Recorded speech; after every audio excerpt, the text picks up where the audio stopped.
വിഷ്ണുശാലിനിയുടെ latest എപ്പിസോഡിൽ എനിക്ക് ആ പീസ് തന്നെ വേണം, ചെറിയുള്ള പീസ് എന്നിങ്ങനെ പറയുമ്പോൾ അത് ആൻറ്റി എടുത്തതല്ലേ എന്ന് പറയുകയാണ്. തുടർന്ന് പൊന്നി അങ്ങനെ ചോദിക്കുമ്പോൾ വീണ്ടും പൊന്നി തന്നെ കാർത്തികയോട് പറയുന്നുണ്ട് അതങ്ങ് കൊടുത്തേക്കെന്ന്. അന്നേരം എനിക്കിത് വേണമെന്ന് കാർത്തിക പറയുമ്പോൾ കൊച്ചുകുട്ടിയായിട്ടാണോ കേക്ക് പീസിന് അടിപിടി കൂടുന്നത് എന്ന് പറഞ്ഞിട്ട് നിർബന്ധമായിട്ട് പൊന്നിയാണെങ്കിൽ കാർത്തികയുടെ കയ്യിൽ നിന്നും അതിങ്ങ് വാങ്ങിച്ചിട്ട് കുഞ്ഞിൻ്റെ കയ്യിലേക്ക്, പപ്പിയുടെ കയ്യിലേക്ക് കൊടുക്കുകയാണ്. എന്നിട്ട് മോൾ കൊണ്ടുവയ്ക്കുമോ എന്ന് പറയുകയാണ്. തുടർന്ന് കാർത്തിക ഇങ്ങനെ അന്തം വിട്ട് നിൽക്കുമ്പോൾ മധുശ്രീ ഇതെല്ലാം ശ്രദ്ധിച്ചുകൊണ്ട് നിൽക്കുകയാണ്. തുടർന്ന് പൊന്നി പറയുന്നുണ്ട് കാർത്തിക വിഷമിക്കേണ്ട, ഒരു ചെറിയാണെങ്കിൽ ഞാൻ കിച്ചണിൽ നിന്ന് എടുത്തു തരാം എന്ന് പറയുകയാണ്. തുടർന്ന് ഈ ട്രേയുമായിട്ട് പൊന്നി മധുശ്രീയുടെ അടുത്തേക്ക് ചെല്ലുന്നുണ്ട്. ഒരു പീസ് കഴിക്കുന്നോ എന്നിങ്ങനെ കളിയാക്കി ചോദിക്കുകയാണ്. അന്നേരം പൊടി എവിടെ നിന്ന് എന്നിങ്ങനെ മധുശ്രീ വഴക്ക് പറയുമ്പോൾ വേണ്ടെങ്കിൽ വേണ്ടാന്നും പറഞ്ഞ് പൊന്നി അങ്ങ് മാറിപ്പോവുകയാണ്. തുടർന്ന് കാർത്തികയാണെങ്കിൽ മധുശ്രീയുടെ അടുത്തേക്ക് വരുമ്പോൾ നീ എന്താ ആലോചിക്കുന്നത്, നീ വിഷമിക്കുകയൊന്നും വേണ്ട, എനിക്ക് ചെറിയ ഡെഡ് ബോഡി ആയാലും മതി എന്നിങ്ങനെ പറയുകയാണ്. അന്നേരം കാർത്തിക ഇങ്ങനെ നോക്കുമ്പോൾ മധുശ്രീ പറയുകയാണ്,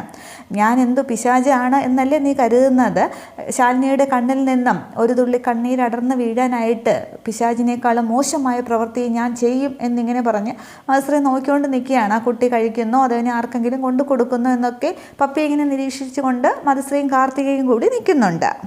ചാകുന്നത് എന്തായാലും അവരുടെ അനിയത്തിയുടെ കൊച്ചല്ലേ, എന്തായാലും എനിക്ക് അത് തന്നെയാണ്, അതായാലും കുഴപ്പമില്ല എന്നൊക്കെ മധുശ്രീ ഇങ്ങനെ ചിന്തിച്ചുകൊണ്ട് നിൽക്കുകയാണ്. തുടർന്ന് പപ്പിയാണെങ്കിൽ വിഷ്ണുവിൻ്റെ അടുത്തേക്ക് ചെന്ന് നിൽക്കുകയാണ്. അന്നേരം എന്താണെന്ന് ചോദിക്കുമ്പോൾ വിഷ്ണു വെച്ചാൽ അതാ കേക്ക് എന്ന് പറയുകയാണ്. അന്നേരം വിഷ്ണു വെച്ചാൽ കഴിച്ചല്ലോ എന്ന് പറയുകയാണ്. അന്നേരം ഞാൻ തന്നില്ലല്ലോ വിഷ്ണു വെച്ചിൻ്റെ ബർത്ത്ഡേ കേക്ക് എന്ന് പറയുമ്പോൾ ഞാൻ കരുതി നീ മറന്നുപോയി കാണുമെന്നും പറഞ്ഞ് വിഷ്ണു ആ സെറ്റിയിലേക്ക് ഇരിക്കുന്നുണ്ട്. അന്നേരം വിഷ്ണു വെച്ചാൽ അങ്ങനെ അങ്ങ് മറക്കാൻ കഴിയുമോ എന്നും പറഞ്ഞ് ഈ കുട്ടി ഇങ്ങനെ നീട്ടുകയാണ്. അന്നേരം പപ്പിയുടെ കയ്യിൽ വെച്ചുകൊണ്ട് തന്നെ ശകലം വിഷ്ണു എടുത്ത് കഴിക്കുന്നുണ്ട്. അതിനുശേഷം പപ്പിയുടെ വായിലേക്കും വെച്ച് കൊടുക്കുകയാണ്. അന്നേരം മധുശ്രീ കരുതുന്നുണ്ട് പെർഫെക്റ്റ്, ഇത് തന്നെയാണ് നല്ലത്. ശാലിനി ജീവിതകാലം മുഴുവൻ ഓർത്ത് നീറാനായിട്ട് വിഷ്ണു മരിക്കുന്നത് തന്നെയാണ് നല്ലത് എന്നിങ്ങനെ മധുശ്രീ ചിന്തിച്ച് നിൽക്കുമ്പോൾ ഈശ്വര വിഷ്ണുവേട്ടനാണല്ലോ കഴിക്കാൻ പോകുന്നതെന്നും പറഞ്ഞ് വിഷമത്തിൽ കാർത്തികയെ നിൽക്കുകയാണ്. തുടർന്ന് ഉമ്മ തന്നെ എന്നിങ്ങനെ വിഷ്ണു പപ്പിയോട് ചോദിക്കുമ്പോൾ ഉമ്മയൊക്കെ കൊടുക്കുന്നുണ്ട്. എന്നിട്ട് ബാക്കി മോള് കഴിച്ചോ എന്ന് പറയുകയാണ്. അന്നേരം അത് പറ്റില്ല, വിഷ്ണു വെച്ചൻ തന്നെ മൊത്തം കഴിക്കണമെന്ന് പറയുകയാണ്.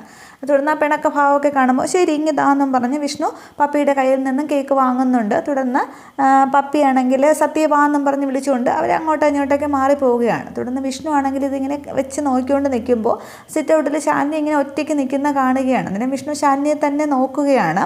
അന്നേരം കമലിനത് ശ്രദ്ധിക്കുന്നുണ്ട്. വിഷ്ണു ഇങ്ങനെ കേക്കും വെച്ച് ശാലിനിയെ നോക്കുന്നതും വിഷ്ണു അങ്ങനെ ഇരിക്കുന്നതും കമലിന് സംഭവം മനസ്സിലാവുകയാണ്, ശാലിനിയുടെ അടുത്തേക്ക് വിഷ്ണുവിന് പോകണമെന്നുള്ളത്. അന്നേരം മധുശ്രീയും കാർത്തിക ഇത് ശ്രദ്ധിച്ചുകൊണ്ട് നിൽക്കുകയാണ്. തുടർന്ന് വിഷ്ണു ആണെങ്കിൽ ആ സിറ്റ് ഔട്ടിലേക്ക് ഇറങ്ങുന്നുണ്ട്. തുടർന്ന് ശാലിനിയുടെ അടുത്തേക്ക് ചെന്നിട്ട് വിഷ്ണു വരുന്നത് ശാലിനിക്ക് കാണുന്നുണ്ട്. ശാലിനി അങ്ങ് തിരിഞ്ഞ് നിൽക്കുകയാണ്. അന്നേരം ശാലിനി എന്ന് വിളിക്കുമ്പോൾ ശാലിനി ആദ്യം മൈൻഡ് ചെയ്യുന്നില്ല. അന്നേരം ശാലിനി എന്നിങ്ങനെ വിളിക്കുമ്പോൾ വിഷ്ണുവേട്ടൻ പറഞ്ഞോ എന്നിങ്ങനെ മുഖത്ത് നോക്കാതെ തന്നെ ശാലിനി തിരിഞ്ഞ് നിന്നുകൊണ്ട് പറയുകയാണ്. അന്നേരം ദാ കേക്ക് എന്ന് പറഞ്ഞ് വിഷ്ണു ഇങ്ങനെ നീട്ടുകയാണ്. അന്നേരം ഞാൻ കഴിച്ചു എന്ന് പറയുമ്പോൾ ഇത് ഞാൻ തരുന്നതല്ലേ എന്ന് പറഞ്ഞ് വിഷ്ണു വീണ്ടും നീട്ടുകയാണ്. അന്നേരം അതിപ്പോൾ എനിക്കല്ലല്ലോ, ഇപ്പോൾ കൊടുക്കാനൊക്കെ വേറെ ആൾക്കാരുണ്ടല്ലോ എന്ന് പറയുമ്പോൾ വിഷ്ണുവും കണ്ണിറുക്കി അടയ്ക്കുകയാണ്. വിഷ്ണുവിനത് പറയാനായിട്ട് സാധിക്കില്ല അതുകൊണ്ടിട്ട്. അന്നേരം വീണ്ടും വിഷ്ണു ഇങ്ങനെ നീട്ടുമ്പോൾ വിഷ്ണുവേട്ടൻ ഇനിയിപ്പോൾ ആൾക്കാരൊക്കെ ശ്രദ്ധിക്കുന്നു, ഇനി വേറെ കഥയൊന്നും ഉണ്ടാക്കണ്ട എന്ന് പറഞ്ഞിട്ട്. പക്ഷേ ശാലിനിക്ക് മനസ്സിൽ വിഷ്ണു അടുത്ത് നിൽക്കണം, അത് വാങ്ങണമെന്നുള്ളൊരു ചിന്തയുണ്ട്, അത് മനസ്സിൽ പറയുന്നുണ്ട്. അന്നേരം വിഷ്ണു ഇങ്ങനെ കേൾക്കും പിടിച്ച് തന്നെ നിൽക്കുന്നുണ്ട്. ശാലിനി പറഞ്ഞിട്ട് വിഷ്ണു അവിടെ നിന്ന് പോകുന്നില്ല. തുടർന്ന് പപ്പിയാണെങ്കിൽ ബിഗ് ഫ്രണ്ട് എന്നും പറഞ്ഞ് ഓടിക്കൊണ്ട് വരികയാണ്. അന്നേരം ഹായ് ചെറിയുള്ള കേക്ക് എന്നിങ്ങനെ പറയുമ്പോൾ മോൾക്ക് വേണോ എന്നിങ്ങനെ വിഷ്ണു ചോദിക്കുകയാണ്. അന്നേരം ഈ മധുശ്രീയും കാർത്തികയും ഒക്കെ ശ്രദ്ധിച്ചുകൊണ്ട് നിൽക്കുകയാണല്ലോ, ഇതിപ്പോൾ എങ്ങോട്ടത്തേക്കാണ് പോകുന്നത് എന്നൊക്കെ മധുശ്രീ ചോദിക്കുമ്പോൾ എനിക്കറിയില്ല എന്നിങ്ങനെ കാർത്തിക പറയുന്നുണ്ട്. തുടർന്ന് മോൾക്ക് വേണമെന്ന് ചോദിക്കുമ്പോൾ വേണമെന്ന് പറയുമ്പോൾ അത് വിഷ്ണു അത് ഈ കുഞ്ഞിൻ്റെ കയ്യിലേക്ക് കൊടുക്കുകയാണ്. എന്നിട്ട് സത്യ വാങ്ങിക്കുന്നുണ്ട്. എന്നിട്ട് വിഷ്ണു ശാലിനിയെ ഒന്ന് നോക്കിയിട്ട് ശാലിനി തിരിഞ്ഞ് നോക്കുന്നില്ല, തിരിഞ്ഞ് തന്നെ നിൽക്കുകയാണ്. എന്നിട്ട് വിഷ്ണു സങ്കടത്തോടെ അകത്തേക്ക് പോവുകയാണ്. തുടർന്ന് ശാലിനിയാണെങ്കിൽ സത്യയോട് ചോദിക്കുന്നുണ്ട് ആ കേക്ക് പീസ് അമ്മയ്ക്ക് തരുമോ എന്ന്. അന്നേരം അമ്മ കഴിച്ചതല്ലേ, അമ്മയ്ക്ക് ഞാൻ വേറെ എടുത്തുകൊണ്ട് തരാമെന്ന് പറയുമ്പോൾ അത് പറ്റില്ല, അത് തന്നെ അമ്മയ്ക്ക് വേണം, മോൾ തരുമോ എന്ന് ചോദിക്കുകയാണ്. അന്നേരം എങ്കിൽ തരാം, പക്ഷേ ചെറി ഞാൻ എടുക്കുമെന്ന് പറയുന്നുണ്ട് സത്യ. അന്നേരം എടുത്തോ എന്ന് പറയുമ്പോൾ ഈ കുട്ടിയാണെങ്കിൽ ചെറിയ എടുത്ത് കയ്യിലേക്ക് വെച്ചിട്ട് കേക്ക് പീസ് മാത്രം ശാലിനിക്ക് കൊടുക്കുകയാണ്. അന്നേരം ശാലിനി ഇങ്ങനെ ആ കേക്ക് പീസ് പിടിച്ചുകൊണ്ട് ഇങ്ങനെ നിൽക്കുന്നുണ്ട്. അന്നേരം തുടർന്ന് ഈ സത്യയാണെങ്കിൽ ഓടി സ്റ്റെയർ മുകളിലേക്ക് കയറി പോവുകയാണ്. അന്നേരം പപ്പി താഴേക്ക് ഇറങ്ങി വരുന്നുണ്ട്. വരുന്നുണ്ട്. അന്നേരം മധുശ്രീയും ഈ കാർത്തികയും കൂടി കുട്ടിയുടെ പുറകെ നടക്കുകയാണ്. അന്നേരം ഇത് ചെറി എന്ന് പറയുമ്പോൾ ഇതെവിടെ നിന്നാണ് ചോദിക്കുന്നുണ്ട്. അന്നേരം കേക്കിലിരുന്നതാണെന്ന് സത്യ പറയുമ്പോൾ ഇത് ഞാൻ വിഷ്ണു അച്ഛന് കൊടുത്ത കേക്ക് പീസിലിരുന്നതല്ലേ, ഇത് എൻ്റെയാ, എനിക്ക് വേണമെന്ന് പറയുമ്പോൾ ഇല്ല ഞാൻ തരില്ല എന്ന് പറഞ്ഞുകൊണ്ട് സത്യയാണെങ്കിൽ ഈ ചെറിയും പിടിച്ചുകൊണ്ട് മുകളിലേക്ക് കയറി ഓടുകയാണ്. പിറകെയാണെങ്കിൽ സത്യയെന്ന് വിളിച്ചുകൊണ്ട് പപ്പി ഓടുന്നുണ്ട്. അന്നേരം കുട്ടികളുടെ കയ്യിലാണല്ലോ ചെറി എന്നിങ്ങനെ കാർത്തിക പറയുമ്പോൾ എനിക്ക് ആരായാലും മതി, രണ്ടിൽ ഏത് ചത്താലും ശാലിനി കരയും എന്നിങ്ങനെ മധുശ്രീ സന്തോഷത്തോടു കൂടി നിന്നിട്ട് അവിടെ സിറ്റൗട്ടിൽ നിൽക്കുന്ന ശാലിനി ഇങ്ങനെ നോക്കുകയാണ്. അന്നേരം ഈശ്വര കുട്ടികൾ എന്നിങ്ങനെ കാർത്തിക മനസ്സിൽ കരുതുന്നുണ്ട്. തുടർന്ന് ശ്യാമയാണെങ്കിൽ മുകളിലേക്ക് കയറി പോകുമ്പോൾ രോഹിത് താഴേക്ക് ഇറങ്ങി വരുന്നുണ്ട്. അന്നേരം കുട്ടികളെ കണ്ടോ എന്ന് ചോദിക്കുമ്പോൾ ഒരു റൂമിലേക്ക് പോയി എന്ന് പറയുകയാണ്. തുടർന്ന് ശ്യാമ ഈ കുട്ടികളെ അന്വേഷിച്ച് പോകുന്നുണ്ട്. ഇതേസമയം ശാലിനിയാണെങ്കിൽ ആ കേക്ക് അവിടെ നിന്ന് കഴിക്കുകയാണ്. അന്നേരം കാർത്തിക അത് നോക്കിയിട്ട് കാർത്തികയല്ല മധുശ്രീ അത് നോക്കിയിട്ട് കാർത്തികയോട് പറയുന്നുണ്ട് ഞാൻ അവൾക്കൊരു ആശംസ പറഞ്ഞിട്ട് വരാം എന്ന് പറഞ്ഞിട്ട് ശാലിനിയുടെ അടുത്തേക്ക് വരികയാണ്. അന്നേരം മധുശ്രീ വരുന്ന കണ്ടിട്ട് ശാലിനി ഒരു പരിചയം പോലും ഭാവിക്കുന്നില്ല. അന്നേരം അതെന്താ ശാലിനി ഒരു ആലുവ മണപ്പുറത്ത് വെച്ച് കണ്ട പരിചയം പോലും ഇല്ലാത്തത്, ഒരു 6-7 വർഷത്തെ പരിചയം നമ്മൾ തമ്മിൽ ഉണ്ടല്ലോ എന്ന് പറയുകയാണ്. അന്നേരം 6 അല്ല 60 വർഷത്തെ പരിചയം ഉണ്ടെങ്കിലും പാമ്പിനെ പേടിക്കുക തന്നെ വേണം, അതെപ്പോഴും ആഞ്ഞു കൊത്താമല്ലോ എന്നിങ്ങനെ ശാലിനി പറയുകയാണ്.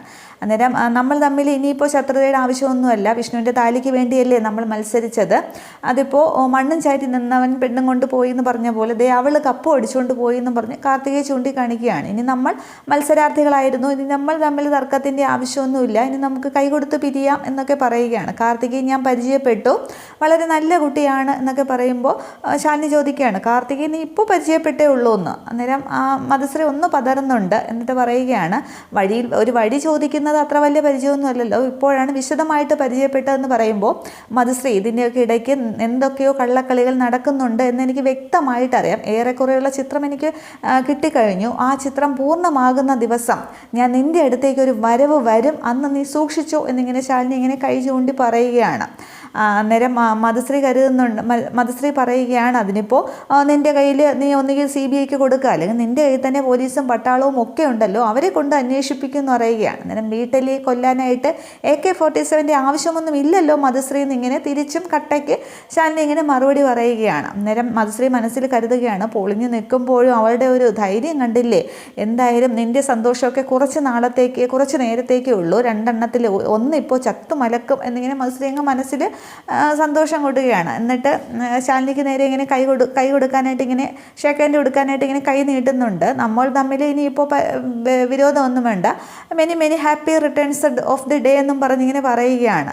അവിസ്മരണീയമായൊരു ദിവസമായിരിക്കട്ടെ ഇന്ന് എന്നൊക്കെ പറയുമ്പോൾ ഇന്ന് എൻ്റെ ബർത്ത്ഡേ അല്ല എന്നിങ്ങനെ ശാലിനി പറയുകയാണ്. അന്നേരം ആരെ ബർത്ത്ഡേ ആയിക്കൊള്ളട്ടെ, ഇനിയിപ്പോൾ ഇങ്ങനെ ഒരു പിറന്നാൾ ഉണ്ടായില്ലെങ്കിലോ എന്നിങ്ങനെ പറയുകയാണ്.